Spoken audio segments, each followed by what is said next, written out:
Hello folks, it's forecaster Dustin Staples here with you on this soon-to-be Friday. We're getting close to that. It's Thursday, that is. Get ready for a change in the forecast here, and it's going to be a delightful change as added because it's much needed for sure compared to the last several weeks. We've been so warm and just oppressively humid, feeling more like the dog days of summer, even though those were back in July and August. So anyway, we got some cooler temperatures on the way. We're still monitoring Lee. Of course, its impacts are now coming closer to the coast as those rip currents are going to be pretty high, and we'll continue to monitor that as well. So again, high rip currents will be remaining in effect. Again, this is up towards parts of New England here. Again, this is not really for us, but again, tropical storm watches and hurricane watches as well have been issued for a good chunk of parts of Halifax, Canada, down towards Maine, Vermont, parts of Massachusetts down there, even Rhode Island and Connecticut. Again, they're expecting some significant surf increasing for that part of the region as well. So that is where we're standing on that. We're going to take a flashback here, of course. It is Throwback Thursday. I guess this kind of correlates at 5 years ago. Remember the big storm of Hurricane Florence that moved through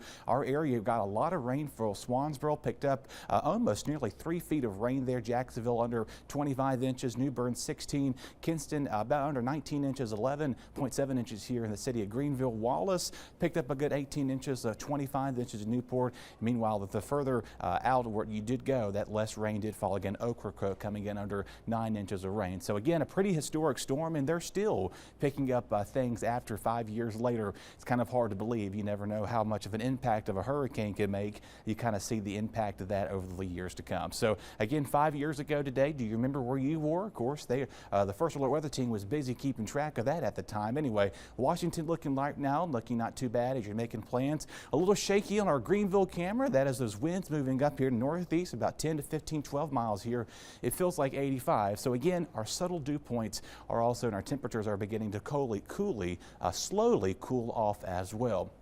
Again, our average high is 83. Will be just a degree above that. Nice 77 tomorrow. We'll continue the mini roller coaster here, I like to call it. It reminds me of a slide almost, up and down there, mid to upper 80s as your forecast highs as well. So something that will be noticeably different is our dew point, and our feels like temperatures again will crank up to near 90 feels like, and then we'll finally get close to that 60-degree feels like temperatures tomorrow morning and going into Saturday morning too. So again, a light jacket worthy is the theme for that. So again, quick update on our drought monitor. Again, not really much has changed since we last showed you this. Just a little bit of there, just outside of north of Edenton, outside of Elizabeth City there. But again, Greenville is doing pretty okay. So again, if you're looking out towards the things to do today, just remember the radar is going to be looking quiet.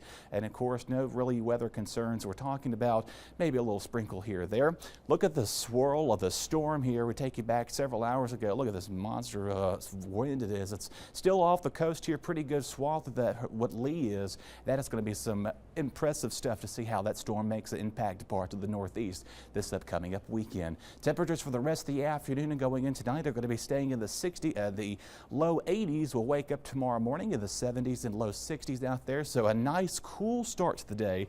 And yes, a light jacket would be recommended. We're starting out in some lower 60s outside of our viewing area here. We got some low 70s towards the coast. Other than that, though, not a bad start to the morning, waking up in the 70s and low to mid 80s for us. So we may even struggle to hit 80 in some parts of our hometowns tomorrow, with low to mid 70s as our forecast highs as we get closer to the upcoming start of your weekend. Some low 50s. How about this first thing Saturday morning? So very crisp and fall-like air. All right, again, the latest on Lee. Again, the track does show this storm. It's going to move its way. It's Cat 1 as it gets close to the eastern coast, New England coast. Right there is a tropical depression as it begins to fade apart. So try to make some plans to do anything. Just do know that we are going to see the tropical impacts move in our region. Your next 8 days here, again, low humidity for starting tomorrow and going through the weekend. High staying in the 70s and low to mid 80s. At their stray shower both Sunday and Monday. But other than that, we're remaining pretty warm and dry.